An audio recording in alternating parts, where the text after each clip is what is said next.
It was 10 years ago tonight that there was a massive natural gas explosion that shook a neighborhood on the south side of Indianapolis. The investigation of that blast led to criminal charges and convictions. There were 2 innocent neighbors who died in the explosion. More than 30 homes had to be demolished from all the damage. And our Rich and I met a woman who survived that night and still lives on the same street of the Richmond Hill explosion.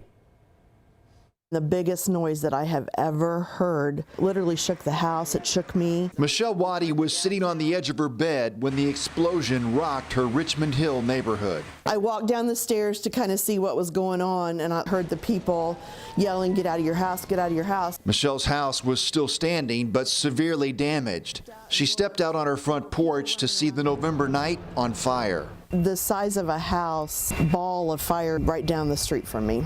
The natural gas explosion across the street and just a few houses down was intentionally set to collect insurance money. The massive blast destroyed or damaged homes all around. Dion and Jennifer Longworth died in the house next to the explosion. Michelle's family was forced out of her house for 6 months during reconstruction, but was determined to return to Richmond Hill. This is my home, and I didn't want it to be, I felt like if I left that it would have won. It took me years to get to where I felt safe in my home again, and that kind of stinks when your home's not your safe place. This lot where the explosion originated and this lot where the Longworths were killed remain empty 10 years later.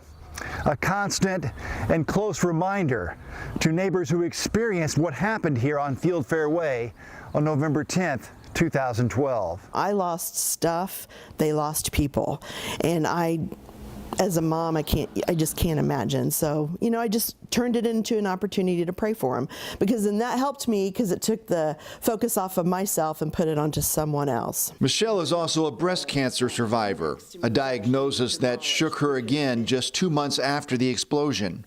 But 10 years later, she is grateful for her life, home, and neighborhood. We're okay. We're back, and some of us are still here, some of us are not, but I think we're kind of stronger than ever, because going through something like that does make you stronger. A neighborhood forever changed, but restored to home sweet home. In Indianapolis, Rich and I, 13 News.